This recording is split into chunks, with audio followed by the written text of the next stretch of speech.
मित्रांनो, तुमचं पुन्हा एकदा GB स्टोरी टेलर या यूट्यूब चॅनलवर स्वागत आहे। आजच्या आपल्या गोष्टीचं नाव आहे वैरान घाटची चेटकीन, लेखक जयेश झोमटे।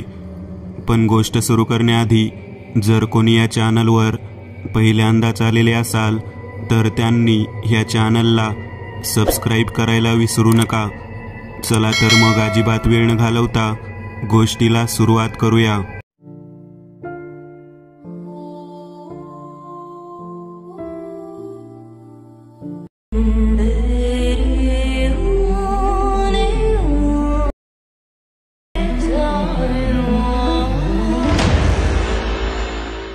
सकाळची वेळ होती। आकाशात हलकासा उष्ण सूर्य उगवला होता। हिरव्यागार झाडीचं जंगल होतं ते। जंगलातून चिमण्या, कोकिळा अशा वेगवेगळ्या प्रकारच्या पक्ष्यांचा किलबिलाट ऐकू येत होता। त्याच जंगलात काही सुकलेली झाडं दिसत होती। उन्हाच्या उष्माने झाडांची पाने करपून तांबूस तपकिरी होऊन झाडांच्या फांद्यावरून तुटून खाली पडली होती। खालच्या तपकिरी मातीला, दगडांना त्या पानांनी आपल्यात सामावून घेतलं होतं। त्याच पानांवरून एक मण्यार जातीचा साप वाकडा तिकडा रांगत चालला होता। त्याची लांबी सरासरी 3 फूट होती। चमकदार काळे काळसर खवले आणि डोक्यावरून ते खाली शेपटीपर्यंत पांढऱ्या समांतर रेषेच्या जोड्या होत्या। पाण्यावरून सरपटत जाताना त्या पाण्यांचा आवाज होत होता। हा साप भारतातल्या सर्वात विषारी सापांच्या परिवारात येतो। त्या मण्यार सापाने आपल्या बारीकशा डोळ्यांनी पुढे पाहिलं। 2 फूट अंतरावर एक उंदीर जमिनीवर पडलेलं फळ खात होता। हा मण्यार साप शिकारीसाठी बाहेर पडला होता आणि त्याचा खुराक तो उंदीर होता। बारीकशा टोकदार दातांनी तो उंदीर तो फळ खाण्यात मग्न होता। तेवढ्या वेळेतच त्या मण्यार सर्पाला आपलं कार्य उरकायचं होतं। वाकडी तिकडी शेपटी हलवत मण्यार सर्प अगदी हळुवारपणे पुढे सरसावला। त्या उंदराच्या मोठ्या कानांना जसा आवाज आला तसं त्याने मागे वळून पाहिलं। तेवढ्यात वेगाने मण्यार सर्पाने लवचिक डोकं पुढं आणत आपल्या जबड्यात त्या उंदराला पकडलं। उंदीर ओरडू लागला। तोच वरून एक कुऱ्हाडीची चंदेरी पात वेगाने खाली पडली आणि त्या मण्यार सर्पाच्या डोक्यावर बसली। क्षणात सापाच्या डोक्याचं रक्त उडवत तुकडं झालं। ह्या तिच्या आईला कुऱ्हाडीची पात वर आली। पातीला लालसर विषारी रक्त लागलं होतं। एक चेहरा त्या पातीला पाहत होता। डोक्यावर पांढरा फेटा, अंगावर हाफ सदरा, खांद्यावर घोंगडी, खाली पांढरट धोतर, पायात कोल्हापुरी चप्पल। मरमेल्या स्वतःच्या कर्मानं तो माणूस बिनधडाच्या त्या सापाच्या हलणाऱ्या काळशार देहाकडे पाहत म्हणाला। त्या माणसाचं नाव बुद्या उंदऱ्या कचरे होतं। तो ढवळेवाडीचा रहिवासी होता। वाडीच्या वेशीपासून पुढे हे जंगल होतं। जंगलाचं नाव वैरान जंगल असं होतं। माझ्या बापासनी खातो होय साल्या। बुद्याच्या वडिलांचं नाव उंदऱ्या होतं। त्याच्या वडिलांच्या निधनानंतर आजतागायत त्याने कोणालाही उंदराची हत्या करू दिली नव्हती। कोणत्या तरी भक्ताने त्याला असं सांगितलं होतं की तुझा बाप उंदराचा जन्म घेऊन आला आहे। तेव्हापासून त्याचं ते कामच झालं होतं। दिसला उंदीर की त्याला पकडायचं आणि त्याच्याशी खुळ्यासारखं गप्पा मारायचं।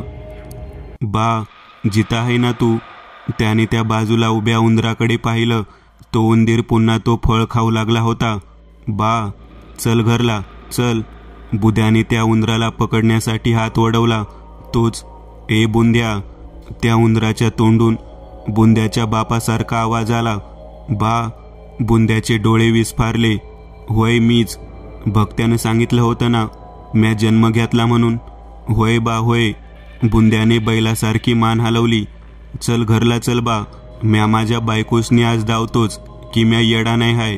माझ्या बानं जन्म घेतला हाय। भक्त्या बा खरं हाय। बुंद्या म्हणाला, नाही नाही, म्या घरला नाही येऊ शकत। का बा? आर तुझंच घर आहे की ते। जर मला घरी न्यायचं असेल तर तुझ्या लेकीसनी रात्री 12 वाजता ह्या जंगलातल्या वैरान घाटावर आणायला लागल। चालते का? एवढं बोलूनच तो उंदीर तुरु तुरु धावत झुडपात शिरला व गायब झाला। बा, आर थांब की। बुंद्याने हाक दिली। परंतु तो उंदीर केव्हाचा झुडपात गायब झाला होता. नातीला बघायचा असल, आज रातच्याला चकीला घेऊन यावं लागल. बुंद्या स्वतःशीच म्हणाला. एका सुकलेल्या झाडापाशी तो उंदीर तुरू तुरू चालत येऊन थांबला. त्याचे काळशार मरण्या एवढे डोळे लाल रंगाने चकाकले व पुढील 5 सेकंदात त्या उंदराची बारीकशी इंचा एवढी आकृती चिंगम रबरासारखी ताणली गेली.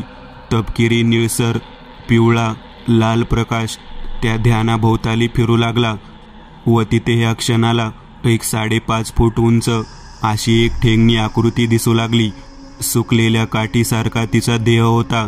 अंगावर एक फाटलेली मातीने बरबटलेली चॉकलेटी मॅक्सी होती. शरीराची चामडी मुकामार लागून रक्त काळं झाल्यासारखी काळी निळी पडली होती. डोक्यावरचे केस कोंडा झाला होता. त्या केसांच्या वर मोठमोठ्या उवा फिरत होत्या. हातापायाची बोटं 1-1 फूट वाढली होती. चेहरा जरासा उबट, गर्द भुवया, उबट बेडकासारखं फुगलेलं कपाळ, खोल गेलेले गाल, काळसर ओठ, नमसेरीसारखी चॉकलेटी दात. पूर्णतः देहाला हिसका देत ती मान वेडी वाकडी हलवत हसली. फसला जाळ्यात, तो फसला. आता मला एक बळी मिळणार आणि मी अमर होणार. ती चेटकीन खिदळत हसू लागली. समर्थांनी आवरावर करायला घेतली होती. ते कोणत्या तरी भयंकर मिशनवर निघाले होते. समर्थ, कुठे चालला तुम्ही? मेनकाचा आवाज आला. एका साहसी प्रवासावर. समर्थ इतकेच म्हणाले. मीन्स ॲडव्हेंचर का? हो, समर्थांनी इतकंच उत्तर दिलं. मग कृणाल, मी पण येणार तुझ्यासोबत. गबलू दात विचकत हसला. त्यावर समर्थ गंभीर होत म्हणाले, नाही, ह्यावेळेस मी तुम्हा दोघांना सोबत घेऊन जाणार नाही आहे. समर्थ जरासे गंभीर होते. त्यांचा स्वभाव गबलू मेनका दोघांनी लागलीच ओळखला. इतक्या वर्षाच्या सोबतीचा परिणाम अजून काय? समर्थ, तुम्ही इतके सिरियस का वागत आहात?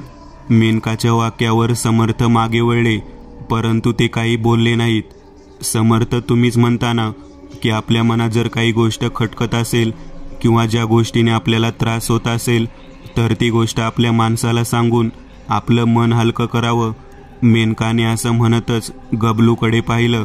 मग आम्हाला सांगा ना की असं तरी नाही की तुम्ही आम्हाला परके समजत आहात. मेनका समर्थांना इमोशनल ब्लॅकमेल करू लागली. तिला ठाऊक होतं समर्थ सरळ सरळ काही सांगणार नाहीत. नाही, असं काहीच नाहीये. समर्थ पुन्हा म्हटले. प्लीज समर्थ, सांगा ना आम्हाला. मेनका तिच्या हट्टावरच ठेपली होती. हो ना कृणाल, सांग ना प्लीज. गबलू तोंड पाडत म्हणाला. समर्थ कृणालना त्याची दयाच आली. बरं ऐका तर, पण एक लक्षात ठेवा, मी तुम्हाला माझ्या समवेत घेऊन जाणार नाही. समर्थ म्हणाले. समर्थ, ते नंतर पाहू हो, आधी तुम्ही सांगा तर. मेनका उत्साहित होत म्हटली. गबलूच्याही चेहऱ्यावर हास्य आलं. ऐका तर, मी वैरान घाटी नामक जंगलात चाललो आहे, जिथे खुंकार भयानक चेटकिनीने हावदोस माजवला आहे आणि तिलाच आज कैद करायचं आहे. आणि या लढ्यात खूपच धोका आहे, म्हणूनच तुम्ही दोघे इथेच राहणार आहात. समर्थ म्हणाले. नाही कृणाल, आम्ही पण येणार. हो ना समर्थ, इथे राहून मीही काय करू? आम्हालाही येऊ द्या ना प्लीज. मेनका काकुळतीला येत म्हणाली. नाही, तुम्ही इथेच राहणार. समर्थ आपल्या मतावर ठाम होते. चला, माझ्या निघायची वेळ झाली. तुम्ही दोघे इथली काळजी घ्या. समर्थ हलकेच मंद हसले. त्यांनी हातातला दैवी मायावी रुद्राक्ष तर्जनीत ठेवला व तो गरगर फिरवू लागले. त्याच्या तर्जनीने तो रुद्राक्ष कडा बाहेर येताच तप्त निखाऱ्यासारखा तापला. त्यातून तपकिरी चकाकत्या विजा बाहेर आल्या व समर्थांच्या अंगावर त्या विजा बरसताच ते गायब झाले. शट, आता काय करायचं? कृणाल तर गेला. गबलूचा किन्नरी आवाज. डोंट वरी गबलू, समर्थ गेले तर जाऊ देत, आपण थांबूया तिथे. मेनका म्हणाली. पण खरंच ती इथे थांबणार होती का? नियतीचे चक्र कसे फिरतील काही सांगता येत नाही, नाही का? पाहता पाहता पांढरट ढगातून सूर्य आपला दिवसाचा एक फेरा पूर्ण करून अंताला निघून गेला. तो पुन्हा येणार होता जेव्हा ही रक्तपिपासू रात्र संपणार होती. दुसऱ्या दिवशी तो पुन्हा उगवणार होता. संध्याकाळची दिवे लागणीची वेळ झाली होती. ढवळेवाडी जेमतेम 70-80 घराची वाडी होती. बंगले, सिमेंटची घर कमी आणि पेंड्यांच्या छप्पर असलेल्या झोपड्या जास्त होत्या, तर काहींच्या घरांवर कवळ होती. असाच एक कवळांचं घर दिसत होतं. भिंतींच्या विटेंना प्लास्टर केलं नव्हतं की रंग दिला नव्हता, उलट विटेंच्या भिंतीला लाल मातीने सारवलं होतं. त्या घराच्या उघड्या दरवाजापासून पुढे एक चौरस आकाराचं अंगण होतं. अंगणात एक तुळस होती. उघड्या दरवाजातून एक स्त्री हातात पेटता दिवा घेऊन अंगणात येत होती. तुळशीजवळ येताच तिने दिवा तुळशीजवळ ठेवला आणि दोन्ही हात जोडले. तिने एक नऊवारी साडी घातली होती. कपाळावर एक मोठं आणि त्याखाली एक छोटं असे 2 कुंकू होते. त्या 2 कुंकूचा अर्थ म्हणजे एक देवाचा आणि एक धन्याचा, पतिदेवाचा. तुळशीसमोर हात जोडून ती काही सेकंद तिथे उभी राहिली.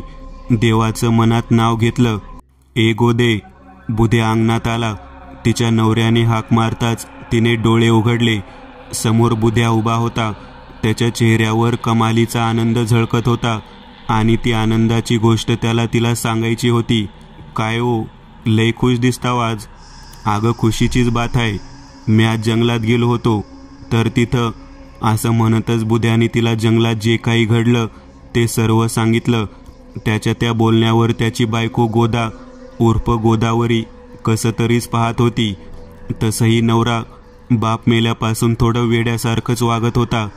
त्यातच त्या वेडेपणाचा त्याने उच्चांकच गाठला होता. आहो, बरं वाटतंय का तुम्हाला? ताप आलाय का? गोदाने नेहमीप्रमाणे विचारलं आणि हिरव्या बांगड्यांचा उजवा हात त्याच्या कपाळावर उलटा लावला. तसा त्याने तिचा हात झटकला. म्या बराच आहे ग. मला काय झालंय? भक्त्या, तू जे मला येडं येडं म्हणत होतीस ना, तो भक्त्या बोलत होता. समद खरं आहे. माझ्या बापसानं दुसरा जन्म घेतलाय आणि तो माझ्याशी बोलला बी. त्याला आपल्या लेकीसनी भेटायचंय. म्हणूनच म्या चकीला आज रातच्या वैरान घाटीत घेऊन जाणार आहे. काय? गोदाचा स्वर जरासा आश्चर्यकारक होता. मग ती एकदम ठसक्यात म्हणाली, काही येड लागले का तुम्हासनी? रातच्याला त्या मसनवाटीत माझ्या पोरीसनी घेऊन जायला? माहीत आहे ना ती जागा वंगाळ आहे. रातच्याला काय फिरतंय तिथं?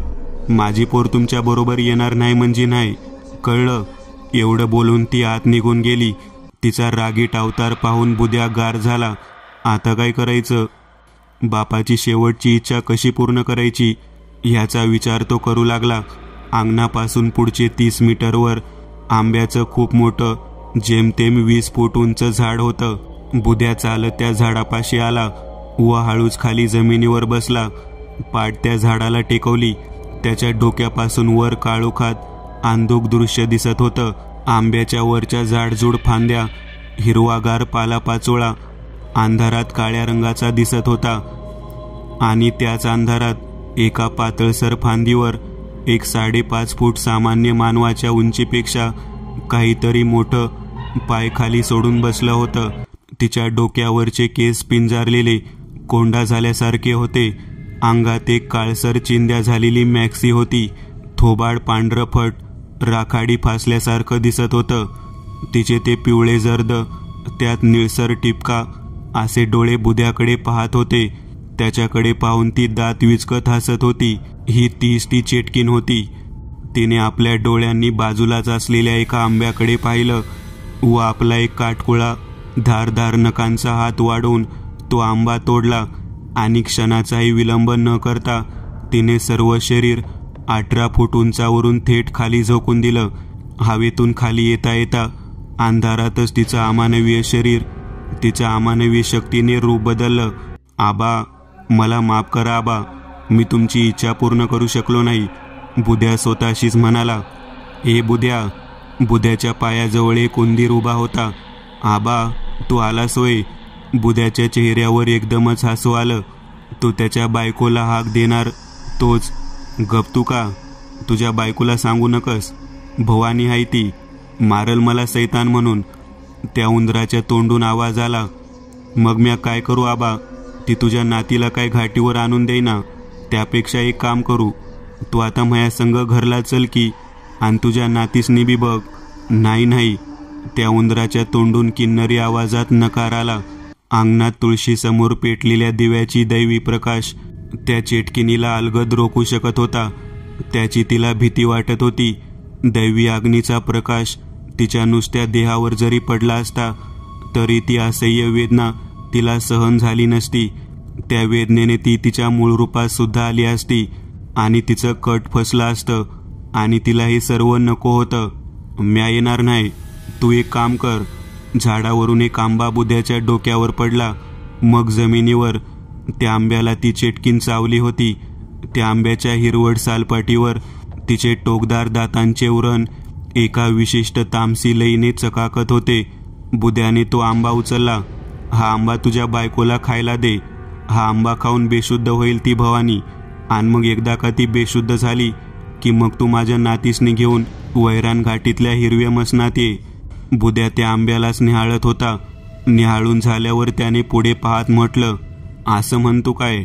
असं म्हणतच त्याने समोर पाहिलं, पण त्याच्या प्रतिउत्तराला समोर कोणीच नव्हतं. गेला वाटतं. बुद्याने पुन्हा आंब्याला निहाळलं. आहो, जेवायला या. बुद्याच्या बायकोचा आवाज आला. तसा तो झाडाजवळून उठला. अंगण ओलांडून तो घरात आला. झाडावर बसून ती चेटकीन पिवळ्या डोळ्यांनी हे सर्व पाहत होती. तिच्या जबड्यावर खुनशी हसू उमटलं होतं. तिने हळूच आकाशात पाहिलं. शुभ्र चांदण्याला काळ्या ढगांनी गिळायला सुरुवात केली होती. अमावस्या सुरू झाली होती. आमुषा, ती खांदे उडवत हसली. फट आवाज होत काळसर धुळीकण उडवत तिचं देह त्या फांदीवरून गायब झालं. बुंद्या घरात आला. बुंद्याचं घर म्हणायला काही मोठं नव्हतं. एक हॉल, दुसरं स्वयंपाकघर, बाजूलाच मोरी होती. कपडे वगैरे काट्यांवर टांगले होते. दोन्ही खोलीत 2 पिवळे बल्ब जळत होते. हॉलमध्ये घर आवाज करत फिरणारा जुनाट पंखा होता. त्या खालीच हे तिघेजण जेवायला बसले होते. शेणाने सारवलेल्या भुईवर 2 टोपशा दिसत होत्या. एकात भात होता, दुसरीत मूगडाळ होती. गोदाने 2 ताट वाढली. एक ताट बुंद्याला दिलं, दुसरं तिच्या बाजूला बसलेल्या चकीला. चकी, बुद्या, गोदावरी दोघांची एकुलती एक पोरगी. चकी सध्या 11 वर्षाची, 3री इयत्तेत शिकत होती. अभ्यासात म्हणायला हुशार होती, म्हणूनच गोदाने तिला मराठी शाळेत टाकली होती. गोदे, हा आंबा बी काप की जेवणासंग खाऊ. हा आंबा बी काप की जेवणासंग खाऊ. बुद्याने बरोबर डोकं चालवलं. गोदानेही तो आंबा घेतला. बाजूलाच विळा होता.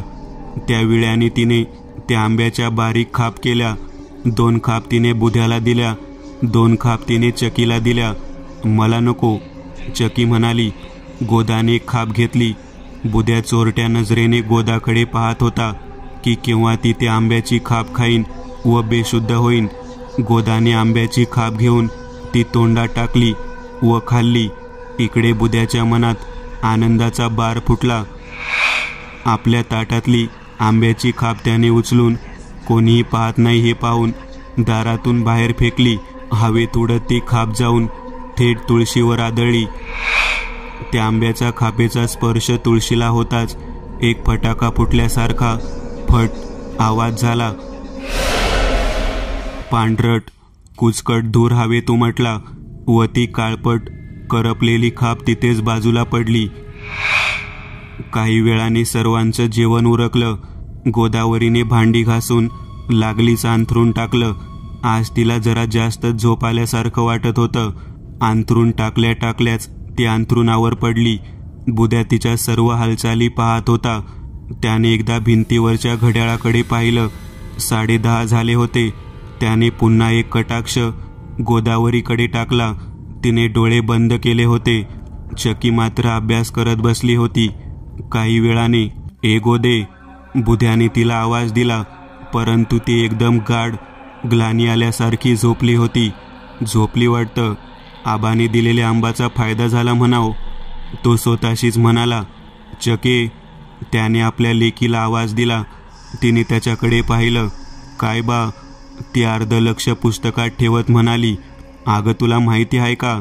बुद्याच्या वाक्यावर तिने त्याच्याकडे प्रश्नार्थक नजरेने पाहिलं. आपल्या वाडीतल्या जंगलात जत्रा भरली आ. म्या चालतोय, तू येते का? ती 1-2 क्षण विचार करत बसली. नको बा, मले अभ्यास करायचाय, ती पोर म्हणाली. तसा बुद्याचं थोबाड पडला. तो तिच्या पोरीला जंगलात घेऊन जायला जबरदस्ती करू शकत नव्हता.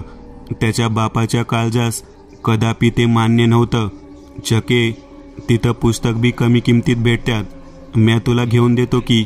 चकीकडं पुस्तक तेवढी कमीच होती.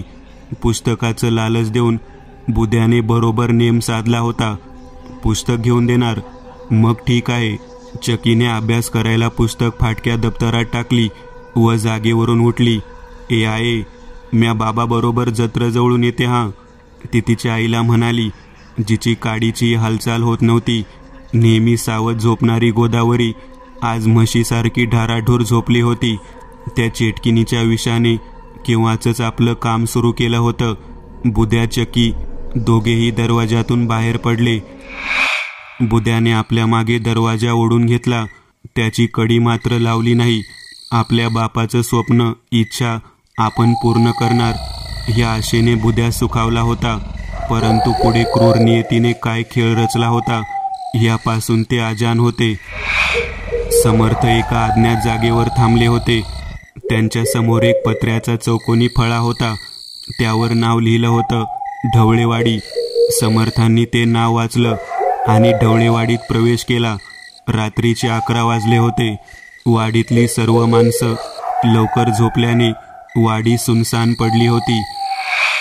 रातकिड्यांची किरकिर वाजत होती आणि अंधारात वाहणारे ते मंद पांढरट धुकं एका मेलेल्या प्रेतासारखं आजूबाजूला भटकत होतं. मध्ये जंगलात कोल्याची कोलेकुई ऐकू येत होती. वाडी शिरून समर्थ एका घराजवळ थांबले. घराला एक चौकोनी अंगण होतं. अंगणात तुळस होती. तुळशीवर एक दिवा पेटला होता. त्या दिव्यातलं तेल आता संपत आलं होतं. त्या तुळशीची हिरवी पाने मंद झुलत होती. त्याच तुळशीच्या पानांपासून 10 पावलांपुढे समर्थ उभे दिसत होते. समर्थांनी पायातल्या चपला अंगणाबाहेर काढल्या व समर्थ हलकेत चालत पुढे आले. 10-12 पावलांनी त्यांनी घराचं दार गाठलं. माई, दादा, कोणी आहे का घरात? समर्थांनी हाक दिली, परंतु प्रत्युत्तर आलं नाही. माई, दादा, कोणी आहे का घरात? एक ग्लासभर पाणी मिळेल का?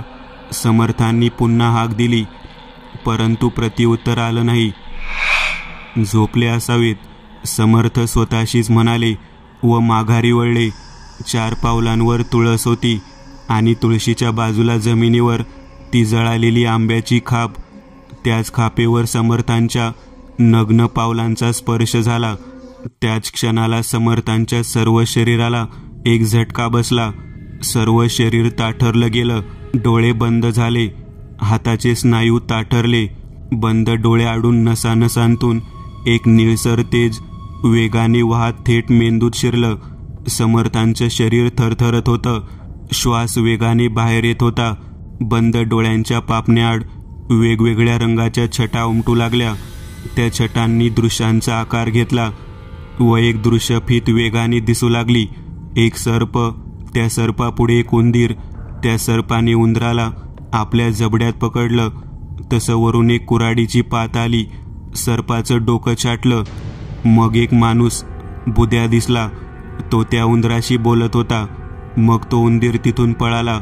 एका झाडाआड त्या उंदराचं रूप बदललं. सर्वच्या सर्व दृश्य समर्थांना वेगाने दिसलं. शेवटला तो माणूस, बुद्या, त्याच्या लेकीला जंगलात घेऊन जाताना दिसला व ती दृश्यफीत खाडकन बंद झाली. तसे समर्थांनी खाडकन डोळे उघडले. डोंगर माथ्यावर लाल मातीची गुहा दिसत होती. त्या गुहेला एक लालसर मातींचंच 20 फूट कळस होतं. गुहेच्या मुखापासून पुढे हिरवं गवत होतं आणि त्याही पुढे 40 पावलांवर थेट खोल 100 फूट खोल दरी होती. त्या दरीतून पुढे पाहता खाली एक गाव वसलेलं दिसत होतं. गावातली घरं म्हणजे लाल मातीपासून बनवलेली आणि वर पेंड्यांचं छप्पर होतं. ह्या गावाचं नाव होतं आकांशपाडा. आकांशपाडा गावातील सर्व घरं तशीच हुबेहूब बांधणीची असून सर्व घरांची संख्या 40-50च्या आसपास होती. त्या गावाच्या 4ही बाजूंनी जंगल होतं. जणू त्या गावाला जंगलाने आपल्या पोटात जागा दिली होती. गुहेच्या आत शिरताच एक लालसर 8.5 फूट उंच दरवाजा दिसत होता. त्याच दरवाजातून अगदी पाण्यात जसं डोकं बुडवून आतलं दृश्य दिसतं तसं कॅमेरा अँगल त्या दारातून आरपार होऊन आत शिरली. बाहेरून लाल मातीची गुहा आणि आतून एकदम प्रशस्त अशी खोली. या गुहेचं नाव होतं लालचंदन गुहा. समर्थांनी ही गुहा मोठ्या मेहनतीने साकारली, बनवली होती. की फरशा बसवणारा मेस्त्री, भिंतींना रंग देणारा पेंटर, की आत असलेल्या लाईट बसवणारा इलेक्ट्रिशियन, हे सर्व आत असलेल्या सोयीसुविधा. कोण्या कारागिराची कारागिरी कमाल नव्हती, तर सर्व काही जादुई शक्तीची कमाल होती. लालचंदन गुहेत असलेल्या लायब्ररीत गबलू मेनका बसले होते. लायब्ररीत एकूण 2 कपाट होतं. दोन्ही कपाटात ऐतिहासिक जादुई घटना, ज्या सामान्य मानवापासून लपवल्या गेल्या होत्या, त्यांची तिथे विज्ञानाचे प्रयोग, जादुई शक्तिमय काडे कसे बनवायचे, जादुई तंत्रमंत्र, काळी विद्या, भूताखेतांच्या माहित्या, त्यांना पकडायचे उपाय, त्यांच्याकडून झालेल्या बांधावर उपाय, अशी वेगवेगळी पुस्तके, न जाणे कित्येक पुस्तके तिथं उपस्थित होती. गबल्या, मला बघ काय भेटलं. मेनकासमोरच एक 7 फूट लांबीचा सरळ टेबल होता. त्या टेबलासमोर डाव्या आणि उजव्या बाजूला अदृश्य खुर्च्या होत्या. टेबलाजवळ येऊन कोणीही तिथे आरामात वाचन करत बसत होतं. कोणीही म्हणजे समर्थ, मेनका, गबलू. त्या टेबलावरच गबलू मांडी घालून बसला होता. त्याच्या पुढ्यात विविध विषयांची पुस्तकं ढिगासारखी पडली होती. काय भेटलं? गबलूने आपल्या भुवया उडवत म्हटलं. हे बघ. मेनकाने त्या पुस्तकाचं पान दाखवलं. गबलू तिथे पोहोचला व त्याने पुस्तक पाहिलं. पिवळ्या झालेल्या त्या पानावर एक मंत्र होता. हा तर मंत्र आहे, त्यात काय एवढं? तुला डोकंच नाही रे गबलू, तू येडाच आहेस. अरे, या मंत्राने आपण समर्थांजवळ जाऊ शकतो. काय? गबलू मोठ्याने ओरडला. त्याच्या तोंडावर हास्य आलं. खरंच? हो, पण त्यासाठी मला हा मंत्र 99 वेळा वाचावा लागेल. ना जास्त ना कमी, व न थांबता. एकदा का हा मंत्र मी आकस्मित करायला सुरुवात केली की मला 99 अखेरच्या मंत्राला हा मंत्र सिद्ध होईल. पण मेनका, हा मंत्र इतक्या लवकर सहजासहजी कसा आकस्मित होऊ शकतो? तुला डाऊट येत नाही का? गबलूचं म्हणणं बरोबर होतं. जादुई शक्त्या, मंत्रतंत्र आकस्मित करणं म्हणजे वर्षभराचा अवधी लागलच. मग हा मंत्र 99 वेळा उच्चारताच लागलीच आकस्मित कसं होऊ शकतो? या ब्रह्मांडाच्या निर्मात्याने जेव्हा जग सोडलं तेव्हाच ही जादुई शक्ती सुद्धा त्याने आपल्या बरोबर नेली. अन्यथा महाभारत घडलं तोपर्यंत अशा अद्भुत शक्ती अस्तित्वात होत्या. परंतु कलियुगात त्या शक्तींचा वाईट उपयोग होईल, या कारणाने त्या परमार्थाने हे सर्व मंत्र बॅन केले, त्यावर बंधन लावलं. तरी सुद्धा काही मंत्र ह्या जगात अद्याप अस्तित्वात आहेत, ज्यांचा उपयोग होतो. परंतु त्या मंत्राची वापरण्याची सुद्धा काही ठराविक वेळ असते. Good question Gablulalji. मेनका गालात हसली. हा मंत्र जो आहे तो दिवसातून फक्त एकदा वापरला जाऊ शकतो, त्यानंतर नाही. म्हणूनच हा मंत्र लागलीच आकस्मित केला जाऊ शकतो. त्यावर गबलू दात विचकत हसला. चल, आता मी हा मंत्र ग्रहण करायचा प्रयत्न करते, so don't disturb me. Okay. गबलूने डोकं हलवलं. तसं मेनकाने लागलीच डोळे बंद केले. जल, हवा, आकाश, पृथ्वी, जिथे आहे वस्ती, ध्याय माझे आहे, जेथे घेऊन चल मला देहासहिती. मेनका एका पाठोपाठ हेच मंत्रहित वाक्य बोलू लागली. गबलू एकटक तिच्याकडे पाहत होता. वैरान घाटी जंगलातल्या एका झाडावर ती टिटवी बसली होती. झाड जेमतेम 12 फूट उंचीचं होतं. 8 फुटावर एका जाडजूड फांदीवर ती टिटवी बसली होती. जंगलातल्या सुनसान वातावरणात रात्रीची रातकिड्यांची गुणगुण वाजत होती. मध्येच कुठेतरी झाडात हलके सळसळ होत होती. झाडांच्या आवारात हलकेच पांढरट धुकं वाहत होतं. मंद हळुवार थंडी वाजत होती. बारीकशा डोळ्यांनी ती टिटवी समोर पाहत होती. तिच्या समोरच 20 फुटांवर एक जुनाट मसान होतं. 4 लोखंड सिमेंटच्या साह्याने जमिनीत गाडले होते. त्या लोखंडांवर लाकडं रचून चिता तयार केली, ज्याची मृत, प्रेत, मयत, कलेवर मेलेला माणूस तिथे जाळलं जायचं. हे तेच ते प्रेत जाळणारं स्मशान घाट होतं. त्या 4 लोखंडांना गंज चढली होती की प्रेताच्या चितेच्या आगीने ते लोखंड तापून तापून खरपूस चॉकलेटी रंगाचे झाले होते. त्या लोखंडांना मेलेल्या माणसांची चिता जळताना चितेतून निघणारा प्रेताचा केस जळाल्याचा कुजट वास, मांस होरपळल्याचा वास येत होता.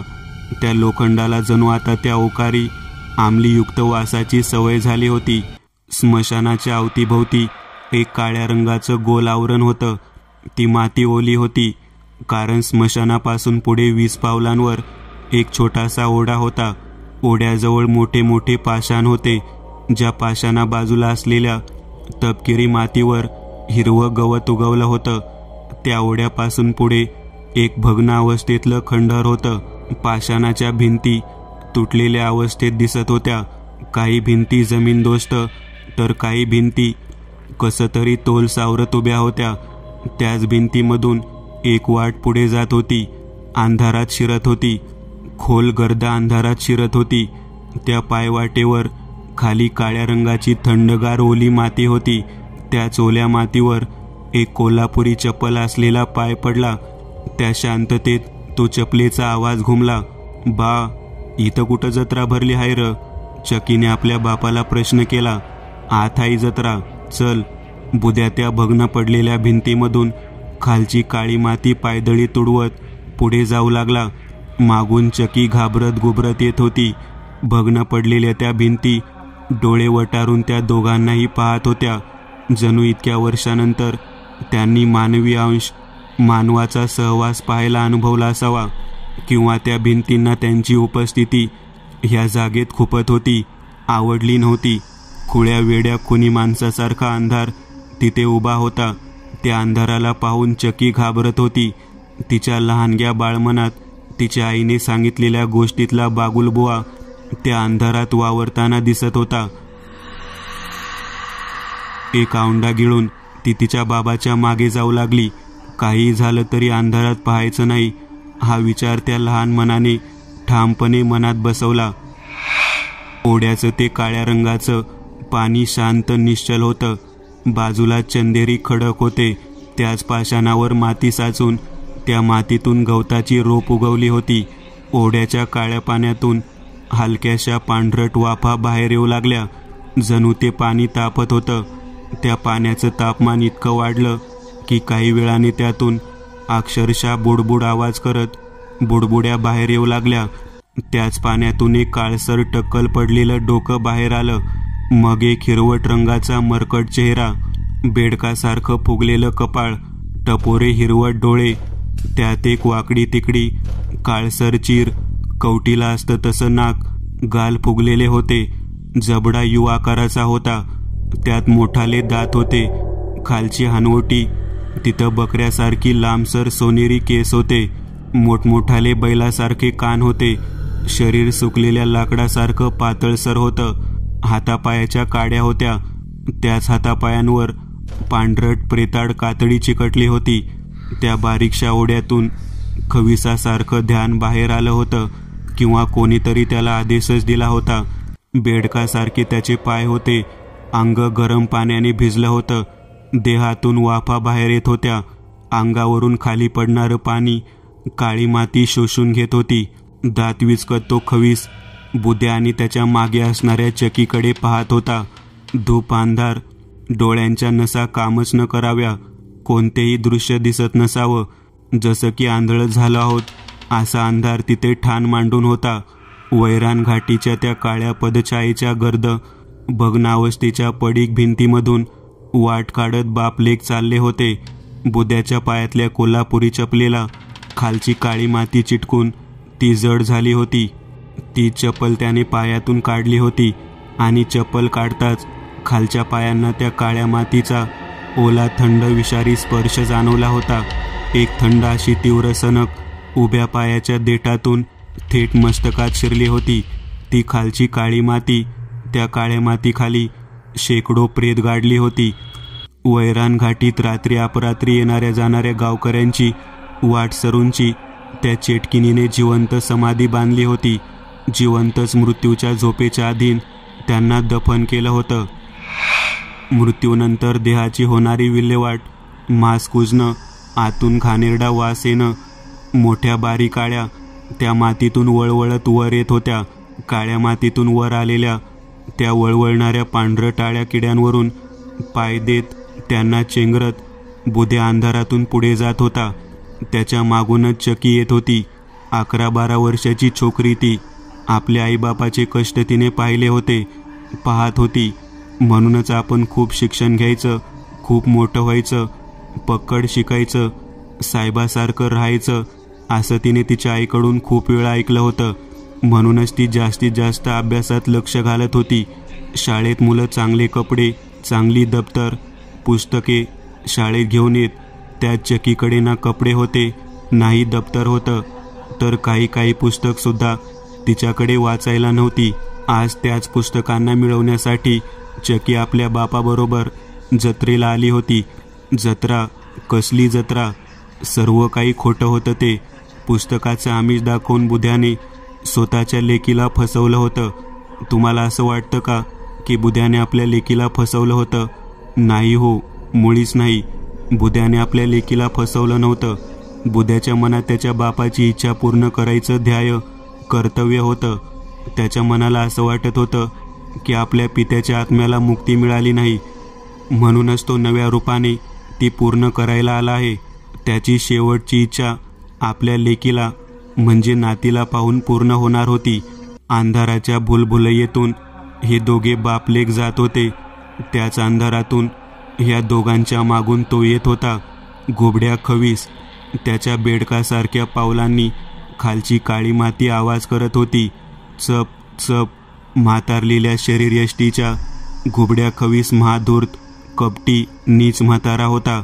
वयाची 79 गाठली होती त्याने. तरीसुद्धा त्याची जीवन जगण्याची वासना काही केल्या कमी झाली नव्हती. त्याला मृत्यू नको हवा होता. कायमच तारुण्यात त्याला खेळायचं होतं. गोऱ्या गोमट्या बायका त्याला जीवनभर भोगायच्या होत्या. परंतु त्या सृष्टी निर्मात्याने बनवलेलं नियम कोणाला चुकला आहे का? जो मनुष्य जन्माला येतो तो एक ना एक दिवस मरणारच. तुम्ही, मी, कोणीही या जगात कायमचा रहिवासी म्हणून आला नाही. प्रत्येकाची वेळ ठरलेली आहे. घुबड्या खवीस म्हणजे रामांना, तेलगावचा सावकार. होय, पूर्वजांनी पैसा धन अडका खूप साठवला होता की त्याच्या 7 पिढ्या बसून खातील. रामांना तरुण वयात आला तसं त्याला बायकांचं शौक लागलं. त्याच्या हाती कामक्रीडेच्या वासनेत तो इतका बुडाला होता की ऐन 28च्या वयातच तो म्हाताऱ्यासारखा दिसू लागला होता. वीर्यनाशाने चेहऱ्यावरचं तेज गेलं होतं. डोळे खोल गेले. डोक्यावरचे केस गळून चमनगोटा झाला. स्वभाव चिडचिडा, अहंकारी झाला. छोट्या छोट्या गोष्टींवर तो माणसांवर खेकसू लागला. त्याच्या वाड्यातले काम करणारे नोकर चाकर वाडा सोडून गेले. शरीरातलं बळ निघून गेल्याने चाल म्हाताऱ्यासारखी झाली. पैसा असून सुद्धा त्याचा काही उपयोग होत नव्हता. त्याला जीवनच नकोसं झालं होतं. तोच अशातच एके दिवशी त्याला वैरान घाटीतल्या चेटकिनीबद्दल समजलं. त्याच्या मनातलं कपट जागं झालं. ही चेटकीन आपल्याला कायमच अमर बनवू शकते. मग आपण एकदा अमर झालो की मृत्यू आपल्याला स्वीकारणार नाही. तो यमसुद्धा मला स्पर्शणार नाही. हेच त्याचे भयानक कुविचार होते. अमावस्येच्या रात्री रामांना एकटाच बैलगाडीने वैरान घाटीत पोहोचला. ती चेटकीन तेव्हा वाटसरूंवर घात घालूनच बसली होती. वैरान घाटी तिच्या त्या क्रूर कृत्यांनी तेव्हा नौकीस गाजत होती. वैरान घाटी नाव काढायला सुद्धा लोक घाबरत होते. शेवटी रामांनाच्या मनातलं पाप तिने ओळखलं. तसंही तिला सुद्धा अमरत्व प्राप्त करायचं होतं. परंतु अमरत्व प्राप्त करण्यासाठी तिला सैतानास एकूण 500 बळीदान करावे लागणार होते. रामांना चेटकीन दोघांचंही ध्येय एकच होतं. ते पूर्ण करण्यासाठी चेटकिनीने रामांनाला सुद्धा आपल्या सामावून घेतलं होतं. चेटकिनीने त्याला आपल्या काळ्या मानवी शक्तीमार्फत एका घोबड्या खविसाच्या प्रजातीचं खवीस बनवलं होतं. गेली 10 वर्षापासून तो त्या स्मशाना बाजूला असलेल्या ओढ्यात वास्तव्य करत होता. आतापर्यंत त्या दोन्ही जणांनी एकूण 498 बळी दिले होते. फक्त 2 राहिले होते आणि आज ते मिळाले सुद्धा होते. बुध्या चकी ह्या 2 बापलेकीचा बळी देऊन हे चांडाळ लोक अमरत्व प्राप्त करणार होते. सृष्टीच्या नियमांना उधळून लावणार होते आणि हे दोघं खरंच यशस्वी होणार की नाही हे नियती सांगू शकणार होती. या पुढे पाहूयात ना. चला तर. चकीचा आवाज त्या स्मशान शांततेत बुद्याच्या कानांनी अलगद टिपला. तसे त्याने घरकन वळून मागे पाहिलं. चकीचा भीतीने पांढरा पडलेला चेहरा त्या अंधारात सुद्धा ठळक दिसत होता. भीतीने तिच्या गोल गौरवर्ण चेहऱ्यावर घाम जमा झाला होता. घशाला कोरड पडली होती. जणू त्या भीतीने तिच्या पोटातलं सर्व पाणी शोषून घामावाटे बाहेर काढलं होतं. काय ग चके, काय झालं? एवढी का भ्याली ग? बुद्या 2 पावलं चालत पुढे आला. मागं कोणीतरी आहे, चकी घाबरत म्हणाली. तिच्या त्या वाक्यावर बुद्याने मागे वळून पाहिलं. मागे गर्दा अंधार होता. आजूबाजूला पडीक, कब्रस्तानासारख्या पडीक पडलेल्या भिंती होत्या. त्यांच्या त्या काळ्या आवाढव्य निर्जीव आकृत्या पाहता मनात भीतीने छातीतली धडक रेल्वे इंजिन सारखी धडधडत होती. त्या काळ्या मातीतल्या आळ्या हलकेच बुद्याच्या पायावर चढत होत्या. इतका वेळ चालत असल्याने त्याला ते जाणवलं नव्हतं. ते आता जाणवत होतं. पायांना कसला तरी वळवळता स्पर्श होत होता. पाण्यात हात टाकताच मासे हाताची पातळसर त्वचा कातडी खावेत तसंच त्या आळ्या बुद्याची कातडी खात सुटल्या होत्या. बुद्याच्या पायांना गुदगुल्या होत होत्या. त्याने इतकं उशीर खाली पाहिलं नव्हतं जे त्याने आता खाली पाहिलं. अंधार असल्याने खालचं काही दिसत नव्हतं, पण तो स्पर्श जाणवत होता. बुद्याने शर्टच्या खिशातून विडी पेटवायला लागणारी माचीस काढली. त्यातून एक काडी काढून ती ओढली. तसा एक विशिष्ट प्रकारचा वास त्या अग्नीतून बाहेर येऊन बुद्याच्या नाकात शिरला. त्या एका काडीचा पेटता उजेड अंधाराला झटकून दूर फेकत चकी आणि बुद्या दोघांच्या अवतीभोवती एक कवच निर्माण करू लागला. बुद्याने ती हातातली काडी पेटी हलकेच खाली आणायला सुरुवात केली. चकीच्या भेदरलेल्या चेहऱ्यावर तो तांबडा प्रकाश पडला. तिच्या खांद्यामागे 12 फुटांवर घोबड्या खवीस उभा होता. दात विचकत त्या दोघांकडेच पाहत होता. त्याचं पांढरं प्रेताळ शरीर जणू अंधारात सुद्धा त्या पांढऱ्या रंगाला आपल्या सामावून घेऊ शकत नव्हता. चकीला आपल्या मागे कोणीतरी उभा आहे असं वाटलं. तिने मागे पाहायला सुरुवात केली. तिची मान गोल फिरू लागली. बुद्याने पायाच्या दिशेने ती पेटती काडी पेटी आणली. तेवढ्यात चकीने मागे वळून पाहिलं. तोच इंचभराची ती पेटती काडी पेटी. किती उशीर दम धरून राहणार? पांढरट धूर सोडत ती काडी पेटी विझली. आवाज करत बुद्याने काडी ओढली व खाली पाहिलं. चकीच्या नजरेला मागे समोर पाहताच ते दिसलं. शेणाने सारवलेली भुवई, त्या भुवईवर एक गोरं पाऊल, त्या पावलाखाली एक जळालेली आंब्याची खाप, त्या पावलाच्या बाजूलाच एक चौकोनी तुळस होती. तो पाय हलकेच त्या खापेवरून वर उचलला व मागे गेला. ते समर्थ होते. मित्रांनो, आज पुरतं एवढंच. तुम्हाला जर काही गोष्ट आवडली असेल तर नक्की लाईक करा. तुमच्यापैकी बरेचसे जण व्हिडिओ लाईक न करताच पळून जातात, पण हा जर व्हिडिओ तुम्ही लाईक केला तर मला जरा बरं वाटेल आणि असेच भारी भारी व्हिडिओ बनवायची माझ्यात एनर्जी येईल. त्यामुळे नक्की लाईक करा. आणि अजूनही कोणी या चॅनलला सबस्क्राईब केलेलं नसाल तर लगेच सबस्क्राईब करून टाका. आणि बाजूची घंटी ती मात्र दाबायला विसरू नका. देवाची घंटी आहे ती. चला तर मग पुन्हा भेटूया अशीच एक आगळी वेगळी गोष्ट घेऊन पुढच्या